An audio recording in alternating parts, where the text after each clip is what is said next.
اکرام خان پوچھتے ہیں موبائل میں بیلنس ختم ہونے پر جو ایڈوانس بیلنس ملتا ہے اس کا استعمال کرنا کیسا ہے، جائز یا ناجائز؟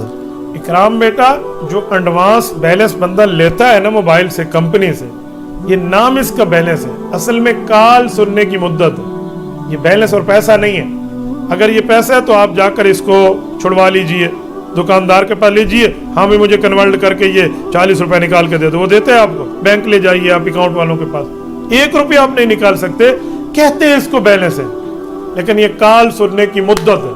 تو اس کال سننے کی مدت میں جب آپ بیلنس ڈلواتے ہیں پیسوں کے ساتھ، وہ آپ کا کچھ حصہ کاٹ دیتے ہیں، تو یہ کاٹ لینا اور لے لینا یہ ناجائز نہیں ہے، جائز ہے۔ اس صورت میں سود نہیں بنتا، تو لہٰذا آپ لے بھی سکتے ہیں، آپ کٹوا بھی سکتے ہیں، اس میں کمی بیشی جائز ہے۔ اس جگہ سود نہیں بنتا کہ ایک طرف سے پیسے ہیں، ایک طرف سے کال سننے کی مدت ہے، تو یہ فرق ہو گیا، تو اس لیے جائز ہے۔